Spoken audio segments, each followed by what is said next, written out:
Olá, olá, investidores, sejam muito bem-vindos a mais um Não Podcast. Hoje eu aqui no lugar da Helena, eu estou aqui hoje com a Olivia Alonso. Olá, Olivia.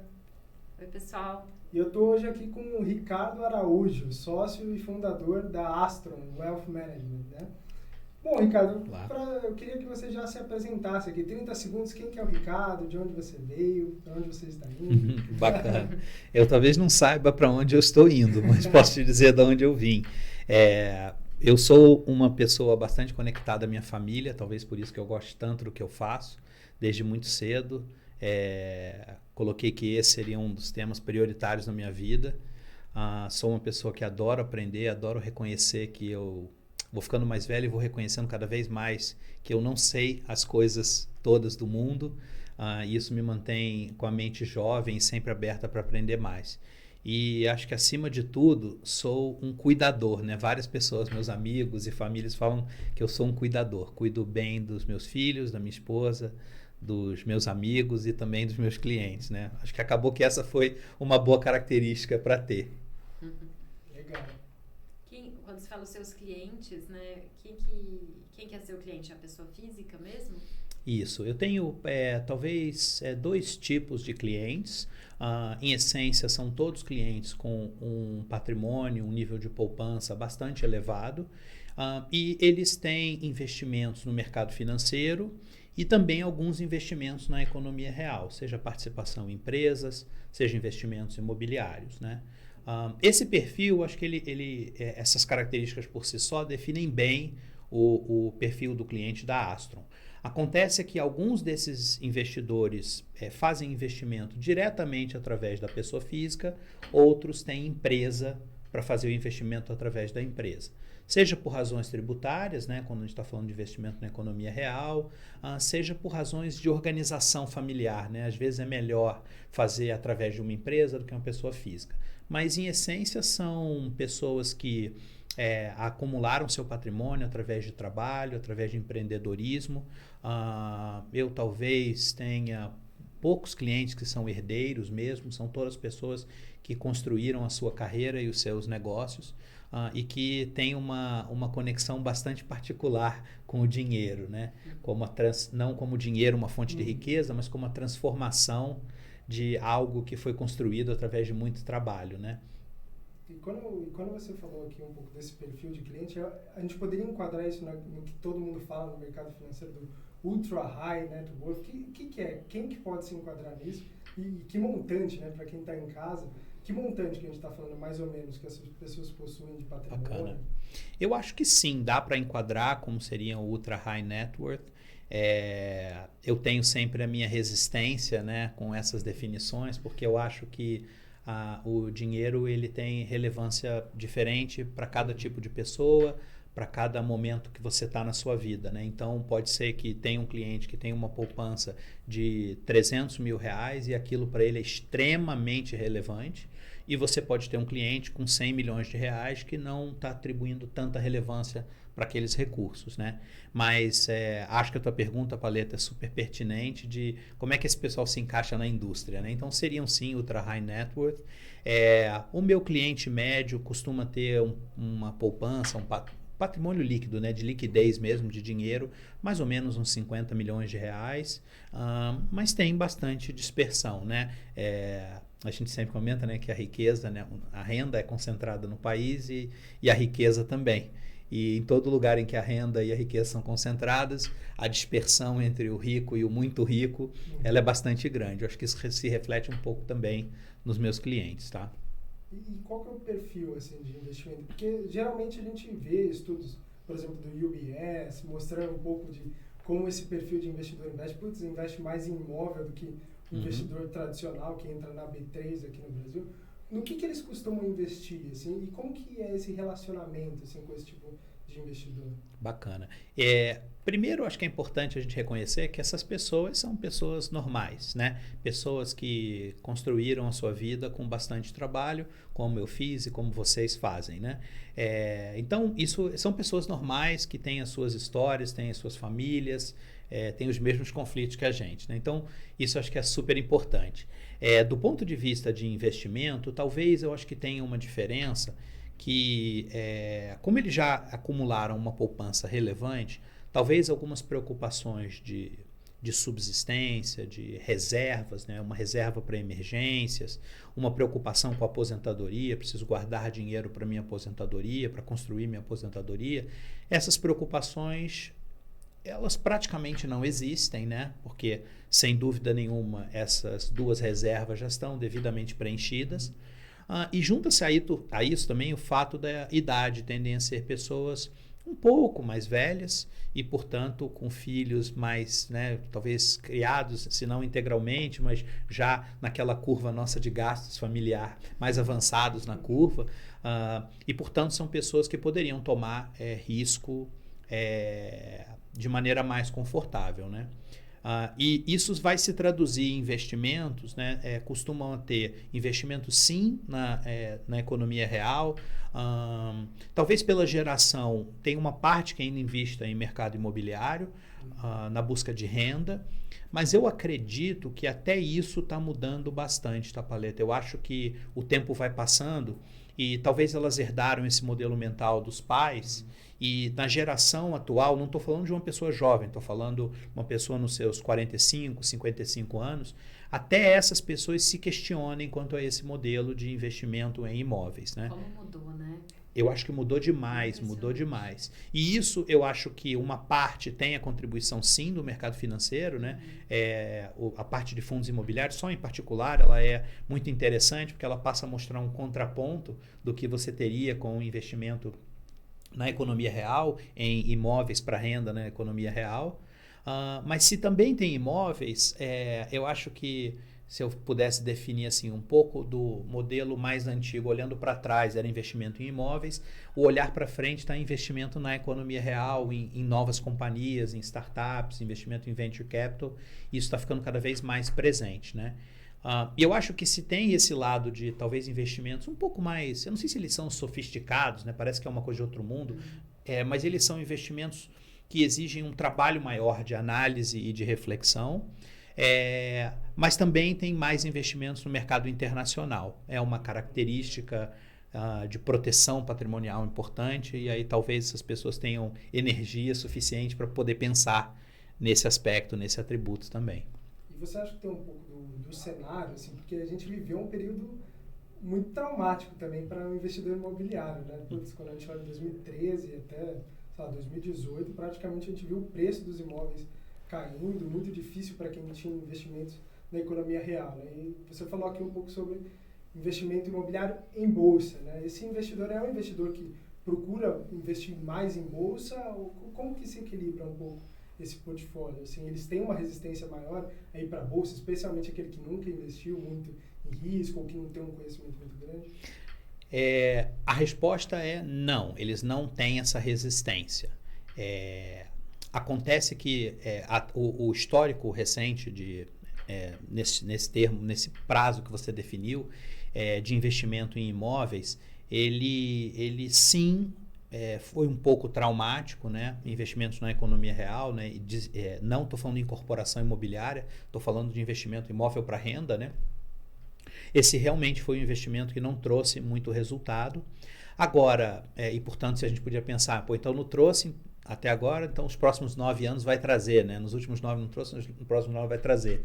A verdade é que, se você olhar investimento em economia real no mercado imobiliário, o histórico no Brasil, ele não é um histórico bom em prazos muito longos, tá?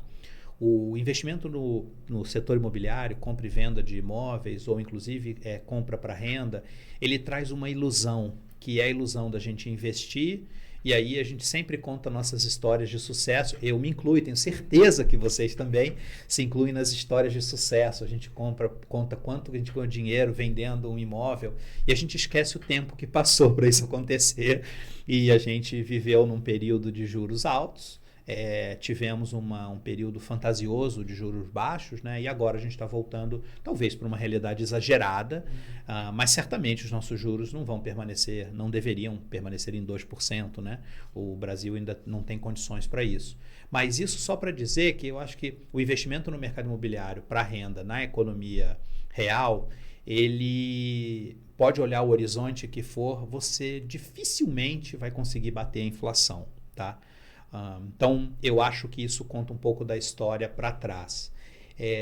Só que quando esse investidor ele olha, poxa, se isso aqui não é bom e eu gosto do setor imobiliário pela segurança, o que eu posso fazer que seja melhor do que isso?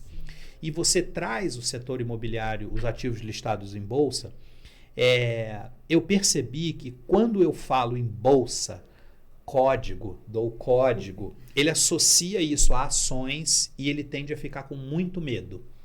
Enquanto, na verdade, os fundos imobiliários têm um comportamento completamente diferente de ações, né?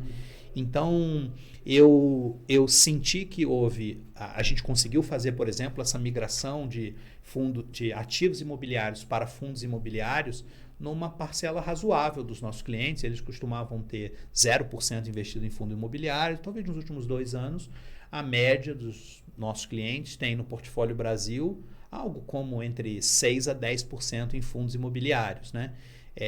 Mas não comunicando com eles na linguagem dos imóveis que estão lá dentro e não tanto de vamos comprar um determinado ativo, o código é esse, entra aí no home broker e executa a ordem.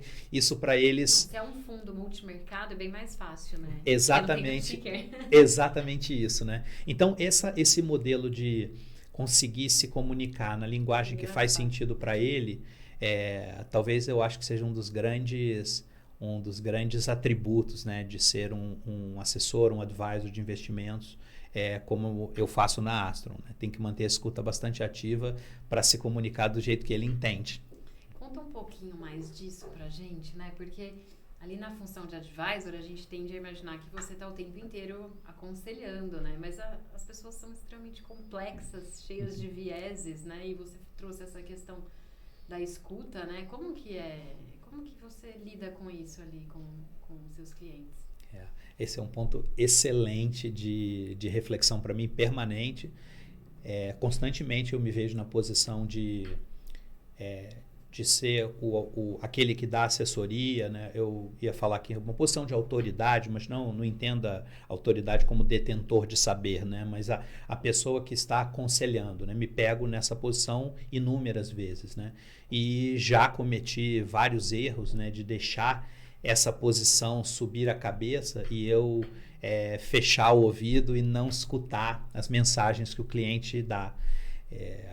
E talvez, eu acho que com o amadurecimento também, a gente vai percebendo que escutar é uma etapa fundamental dos encontros com os clientes.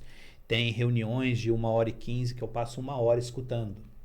E consigo me controlar, não apenas para não falar, né? Porque escutar não é não falar, né? Não é porque eu não estou falando que eu estou escutando. Não, eu posso não estar falando e não estar escutando absolutamente nada. Mas de manter realmente a escuta ativa, prestando bastante atenção, conectando as dicas, né, que aquele cliente, aquela pessoa está dando. E eu acho que isso é fundamental. E aí a minha experiência, né, o meu conhecimento técnico, ele precisa ser colocado a serviço daquele cliente, né?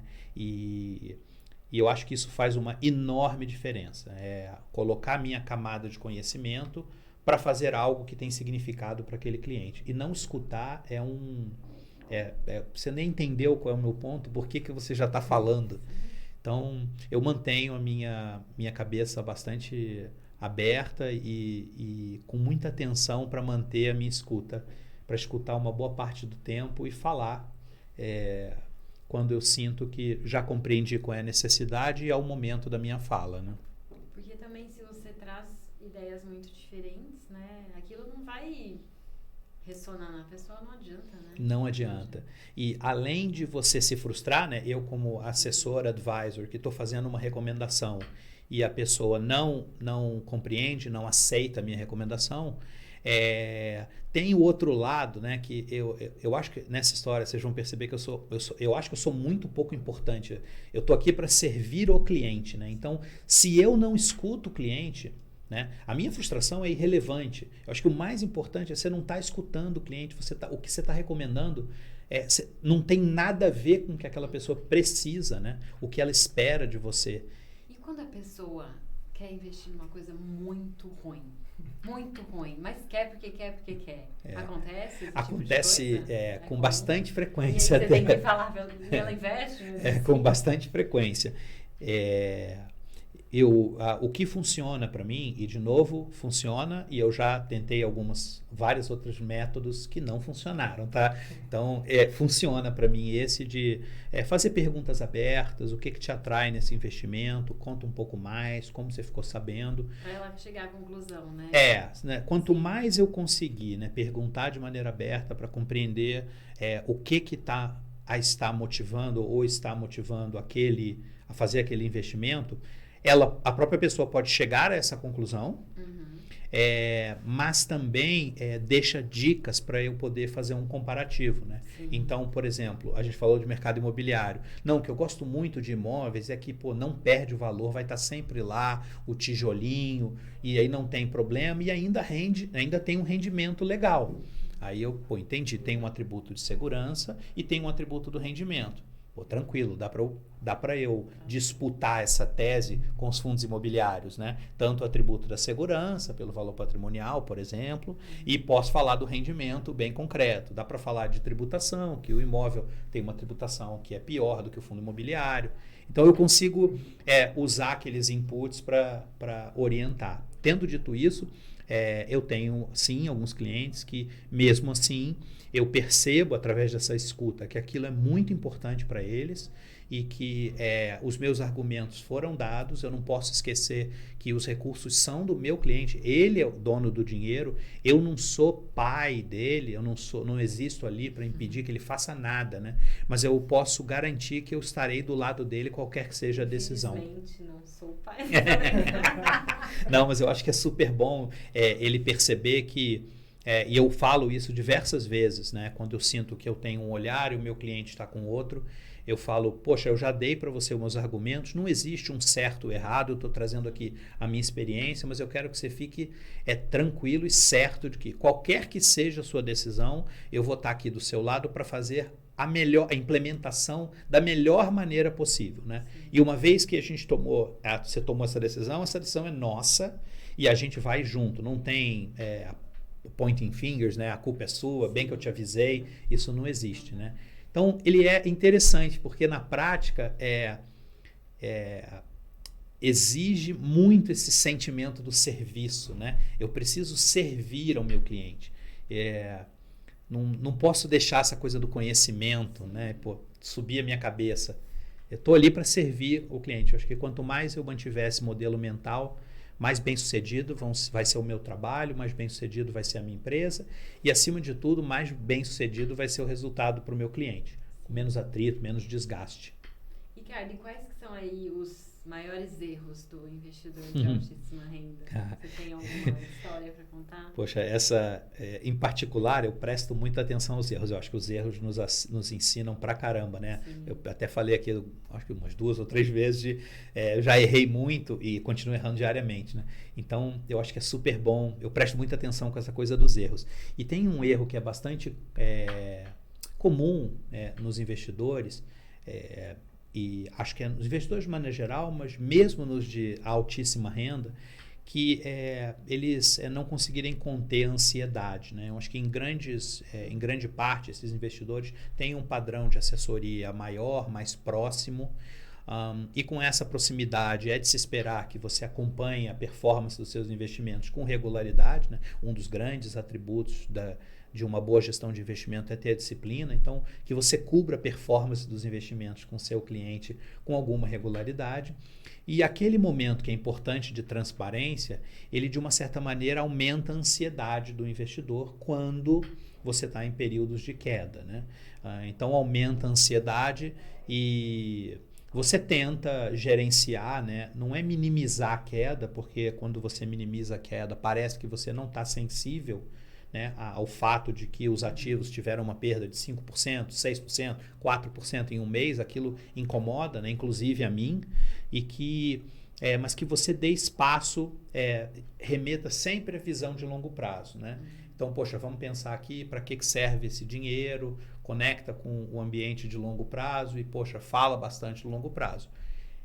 Só que nem sempre isso funciona. Chega uma hora que, para mim, é super visível a ansiedade do investidor. Ela vai aumentando e tem uma hora que ele simplesmente diz, eu não aguento mais. Está muito doído para mim. E aí, poxa, perfeito, vira a página, então vamos executar a venda. Eu sempre comento que o dinheiro, ele está aí para trazer tranquilidade, né? Ele não é para trazer angústia, né? Imagina, você trabalhou tanto, empreendeu e teve tanto sucesso no teu negócio, depois de muito trabalho, e aí você tem agora um pouco mais de tranquilidade financeira e o dinheiro está te trazendo angústia, ansiedade, isso não faz sentido. Então, pô, vamos... realizar as perdas, né? E vamos sair, mesmo que não seja o melhor momento. Então, em resumo, eu acho que é quando os ativos caem, que talvez seria o melhor momento, quando os fundamentos estão suportando, né? Óbvio, o melhor momento para você investir, nem sempre o investidor aguenta e ele quer desinvestir. E você tenta fazer isso com o menor dano possível ao portfólio. Tá? Então, mas acontece. Para mim, talvez esse seja o principal. Tá? E deixar dinheiro parado às vezes incomoda as pessoas. Ah, excelente ponto. Incomoda. A pessoa tem uma percepção, né, do dinheiro parado. Primeiro que dinheiro parado no Brasil rende o CDI. Então, não é parado. Né? Nós que temos um portfólio grande dos nossos clientes fora do Brasil e, portanto, o dinheiro lá fica parado mesmo. Né? No banco, não há ativos que você possa investir que vão render a renda fixa nossa equivalente ao CDI. Né? Então, não estou falando da taxa, não. Não tem esse ativo lá para investir. Então, o fundo do dinheiro fica parado no banco e, claro, com a ansiedade do cliente, vai dando aquela angústia de falar, pô, estou comendo bola, não estou capturando uma oportunidade que existe. Isso acontece. Eu sempre vou tentando combater isso se eu achar que é o momento para esperar, né, os recursos. A gente teve casos recentes, né, principalmente com a queda do mercado americano nos últimos mês e meio, né, por aí, mês e meio. Eu acho que isso momentos recentes de lidar com essa angústia. Tento colocar tudo muito em contexto, vamos pensar esse dinheiro quanto representa o seu portfólio internacional, vamos lembrar que isso é um pedaço, isso está fazendo contraste com um pedaço do seu portfólio que a gente está tomando bastante risco. Então, no fundo, você precisa equilibrar, né? Fazer aquela estratégia barbell, né? Então, você precisa equilibrar, tomar muito risco num pedaço do seu portfólio, você pode ter risco zero, né? Dinheiro parado no outro. Mas, de novo, os argumentos eu levo, não necessariamente funciona. Mas em algumas pessoas, a ansiedade do dinheiro supostamente parado, ela é grande. É bem difícil, né, Paleta? Às vezes a gente tem carteiras recomendadas aqui também que ficam um tempo sem novidade, né? E aí é difícil porque bastante investidor fica desesperado, né? Querendo mexer. E eu acho que o mais desesperador é ver, às vezes, a gente entrega uma performance super boa, mas às vezes aquela pessoa não seguiu, porque ela não estava confiante o suficiente para seguir aquela sua recomendação. Né? Então tem um pouco do que você falou, né? De ela entender o momento dela, ter toda essa contextualização para conseguir fazer os ajustes corretos. Né? Exato. E tem esse ponto da frequência, né? De fazer de comprar e vender. No investimento, né, vocês sabem muito bem disso, tem uma centena de estudos realizados em diferentes períodos, né, dos últimos 50 anos, que mostram claramente que quanto menos mexer, melhor, que uma parte muito grande dos ganhos vem das alocações estratégicas e uma parcela muito pequena vem do tático. E mesmo assim, nessa parcela pequena que vem do tático, ela vem em investidores que são realmente profissionais e conseguem, né, gerenciar essas coisas de curto prazo com muita habilidade. Né? Então, mexer pouco, eu diria que é uma parte fundamental de um bom retorno de longo prazo. Eu acho acredito não ser possível gerar bons retornos consistentemente, ainda mais quando o dinheiro não é seu, né? Não acho ser possível gerar retornos consistentes de longo prazo através de muitas movimentações de carteira.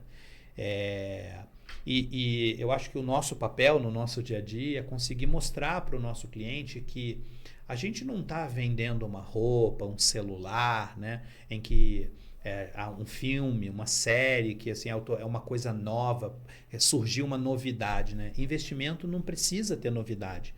Você investe o seu dinheiro para cuidar do seu patrimônio, vê-lo prosperar da maneira que faz sentido para a sua tolerância a risco, mas aonde está escrito que novidade é coisa boa, né?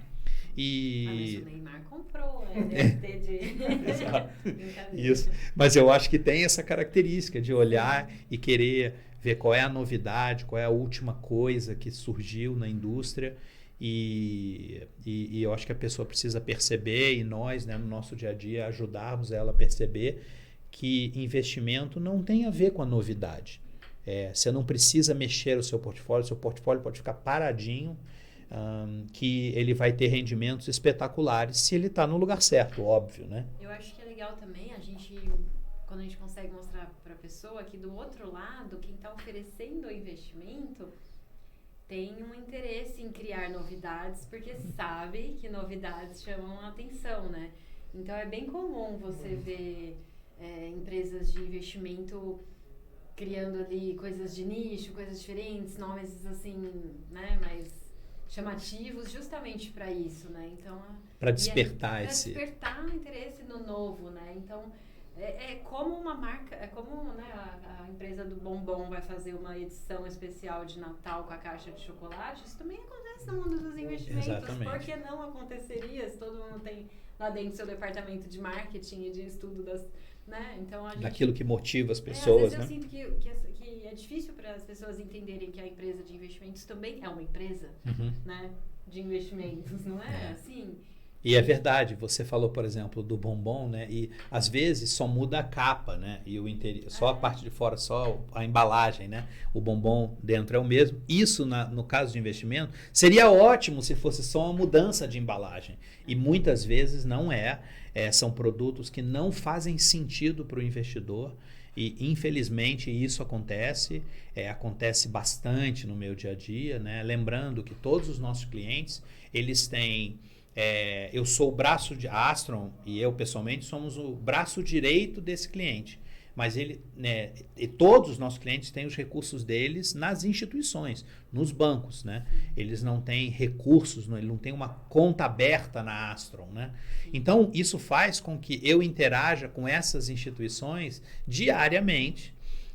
E um dos grandes benefícios da existência da minha profissão é poder ficar de anteparo no relacionamento entre o cliente e a instituição.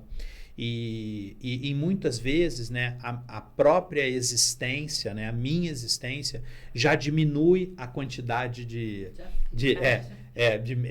o efeito de empurrar a novidade. Né? E esse ponto que você trouxe é interessante, que me fez lembrar também que em alguns momentos, quando essas máquinas de venda, né, do mercado financeiro querem empurrar um produto, é comum que elas nem passem por mim, passem direto para o cliente, né, para ver se o cliente se sensibiliza. Mas realmente em investimento, o novo, em geral, tem que ser olhado com muita cautela. Né? Evitar você... vai você ao supermercado e ver o que você precisa. Né? Não deixa alguém te dizer o que você precisa. Vai você. Estou precisando aumentar a minha exposição em internacional. O que eu posso fazer para aumentar a minha exposição internacional? Pronto. Vai você e procura. Né? Estou precisando mudar o meu portfólio de fundo de ações. Vai você na direção daquilo. E não receber tanto o push, né, aquele empurrão de produto que ainda acontece na indústria e acontece enormemente na indústria também dos meus clientes, mesmo eles sendo de um poder aquisitivo muito alto, acontece bastante com eles também. Tem uma outra dúvida aqui. A gente tem ouvido bastante falar de investimentos ESG, né? Isso está crescendo muito. Existe já essa demanda mesmo? Os clientes buscam fundos de impacto, investimento de impactos já é uma realidade na sua... Existe bastante, é um tema extremamente relevante. E entra nesse quesito novidade, tome cuidado também? Eu ia até chegar nele, porque assim, o investimento de impacto, né, o investimento em ativos que tenham significado, né, em que você ganhe dinheiro como investidor e ao mesmo tempo promova uma transformação positiva no mundo, ele é extremamente presente nos nossos clientes, né? Eu diria que 100% deles têm esse desejo. Alguns andam um pouco mais e de fato fazem, outros ficam um pouco presos na inércia, mas existe, e eu acho que isso é genuíno, verdadeiro, né? Agora, não necessariamente o que está sendo oferecido, né, pelos fundos entrega isso que os investidores gostariam. Tá? Então, pessoalmente, eu acho que esse tema ESG, ele ou EAG, né? EAG, não é isso? ASG. ASG, boa, obrigado, na tradução, né? No ASG, eu acho que eles têm hoje em dia, eu acho que ele tem sido utilizado muito como instrumento de marketing e muito pouco como algo verdadeiramente sustentável, que realmente causa impacto positivo na sociedade, né? Acho que vocês, Monet, fizeram uma série super legal sobre isso. Eu assisti, trazendo diversas entidades, instituições que fazem isso de maneira verdadeira. E, poxa, recomendo para quem estiver assistindo a gente que assista essa série do investimento de impacto, porque eu acho que vai ficar muito mais claro, né? Não é porque você disse que uma debênture é verde ou porque você disse que o meu fundo é ESG, que ele de fato está fazendo a transformação positiva que você gostaria que o seu dinheiro fizesse. Legal. Sem dúvida. Bom, Ricardo, a gente está chegando aqui ao fim, mas eu quero fazer uma última pergunta, né? Porque a gente falou aqui sobre os investidores de altíssimo patrimônio, né? Eu queria que você desse dicas, assim, usando toda a sua experiência para o investidor que está começando agora, que não tem ainda os seus 50 milhões de reais. Assim, quais dicas, de forma geral, você acha que funcionam? Assim, independente do patrimônio, funciona para a pessoa investir melhor. Você falou um pouco sobre não mexer muito, né? Sobre fazer uma coisa mais passiva, sobre ansiedade. Que dica que você poderia deixar para as pessoas? Gostei do ainda, hein? Ainda, é isso. Você que ainda não tem. Sem dúvida nenhuma, né? Porque todo mundo que conquistou os seus 50, 100 milhões começou com muito menos que isso, né? Óbvio. Então, eu venho aqui na minha cabeça, né?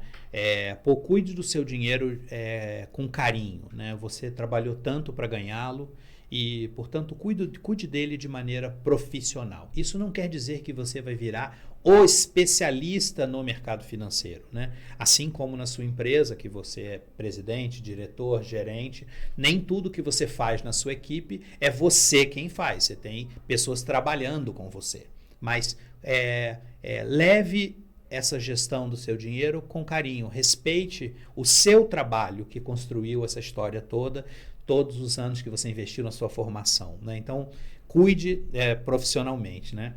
Segundo, não há um senso de urgência. Você fala, se eu não comprar algo agora, amanhã ferrou. Não se preocupe tanto com isso.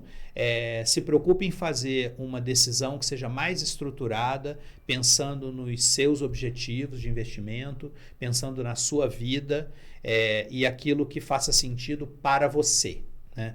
E aí, quando você definir o que faz sentido para você, vai, até como eu falei agora há pouco, né, vai atrás você dos investimentos, né?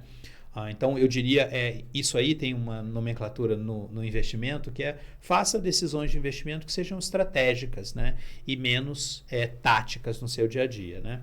Conecta com o terceiro ponto que a gente falou de não fique tão ansioso, não se preocupe que o seu portfólio está, entre aspas, parado. Ele não está parado, ele está investido, você só não está comprando e vendendo. Lembrando que compra e vende serve a um propósito específico de quem está comprando e vendendo para você, e não necessariamente o que faz sentido para você, investidor. Então, eu diria que, em geral, mude pouco o seu portfólio. Para ser bem pragmático, eu chamo de pouco, num ano, se der para mudar menos de 15%, era o ideal. Claro que em determinados momentos, né, de muita oscilação, você precisa, ou porque sua vida também mudou, você precisa reequilibrar seu portfólio. Pode ser que num ano você mexa um pouco mais, mas fica na referência que 15% já está bem bom de mudança nos seus investimentos, né? E o quarto conecta com a questão da diversificação internacional. Nós na Astron fazemos gestão de investimentos dos clientes dentro do Brasil e fora do Brasil, portanto eu não tenho nenhum viés que o investidor invista no mercado internacional. Eu falo isso porque realmente é uma forma de investimento muito poderosa, agrega muita alternativa, de maneira bem assustadora, né? Tem muitas opções de investimento fora do Brasil. E por outro lado, tem a proteção do câmbio, né?